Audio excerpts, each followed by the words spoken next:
Assalamualaikum warahmatullahi wabarakatuh. Kami dari kelompok 3 ingin memperkenalkan nama anggota kami. Yang pertama, Muhammad Khalid Seditya, Ariana Hana Nabiuna, Muhammad Lutfi Akmal. Maulida Santi Makfera. Sifali Parukana, Nikmatul Ulia, Di sini kami akan melakukan ujian praktikum kimia yang berjudul menganalisis air garam dengan elektroda pensil.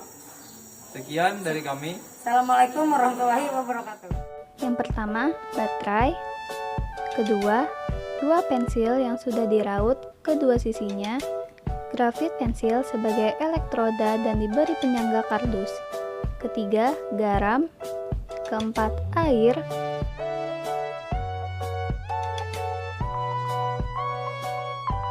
Kelima, kabel dan penjepit buaya, kabel merah dan kabel hitam. Keenam, pengaduk atau sendok. Ketujuh, rautan.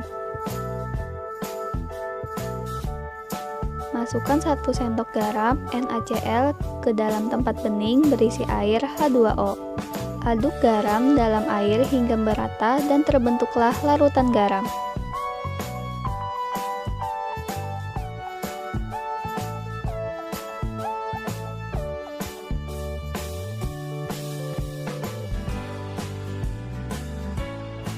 Hubungkan baterai dengan grafit yang ada pada pensil menggunakan kabel yang saling terhubung dengan capit buaya.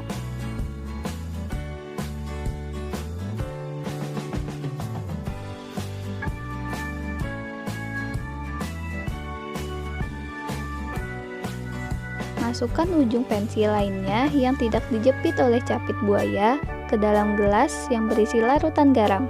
Ini dia proses elektrolisis yang terjadi. Elektrolisis sendiri merupakan proses di mana arus listrik bisa menguraikan suatu zat elektrolit. Artinya, pada proses elektrolisis terjadi perubahan energi listrik menjadi energi kimia atau yang biasa disebut dengan reaksi redoks.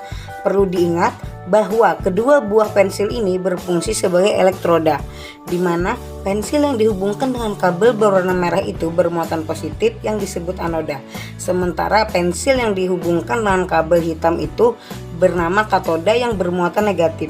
Nah, arus listrik pada praktikum kali ini berasal dari baterai, sementara larutan elektroniknya adalah larutan garam. Lalu, kenapa bisa terbentuk gelembung-gelembung gas pada masing-masing ujung pensil sebagai elektroda dalam praktikum kali ini? Ayo simak pembahasannya berikut ini. Untuk praktikum kali ini digunakan garam atau NaCl dan air. Kemudian menggunakan elektroda karbon yang telah dialiri arus listrik positif dan negatif menjadi anoda dan katoda. Nah, di sini ada NaCl yang terdiri dari ion Na+ dan ion Cl-. Kemudian ada air atau H2O yang terdiri dari ion H+ dan ion OH-. Pada praktikum kali ini terbentuk gelembung-gelembung gas pada anoda dan katodanya. Nah, gelembung gas apa sih itu? Mari kita simak pembahasan selanjutnya. Ada anoda yang bermuatan positif, maka akan menarik ion-ion yang bermuatan negatif agar berkumpul di sekitarnya. Salah satunya adalah ion Cl- yang kemudian akan memberikan elektronnya kepada anoda. Nah, disinilah terjadi proses oksidasi dengan rumus 2Cl- menjadi Cl2 plus 2E. Cl- yang melepas elektronnya bergabung menjadi molekul diatomik Cl2 atau yang biasa disebut dengan gas klorin. Jadi, gelembung-gelembung yang terbentuk pada anoda adalah gas klorin. Dan jika gelembung-gelembung gas tersebut ditampung dalam suatu tabung reaksi, maka akan terlihat warna dari gas klorin adalah hijau.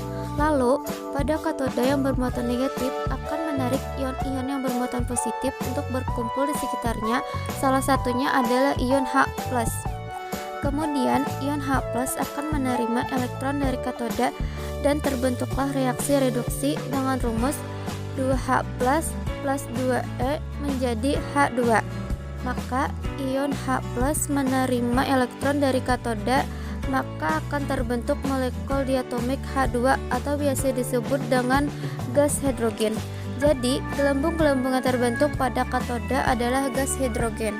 Jika gas ini ditampung dalam suatu tabung reaksi, kemudian didekatkan dengan sumber api, maka akan terdengar sedikit bunyi ledakan. Sementara itu, masih tersisa ion Na+ dan OH- Nah, kedua ion ini akan bergabung membentuk senyawa NaOH yang merupakan basa kuat.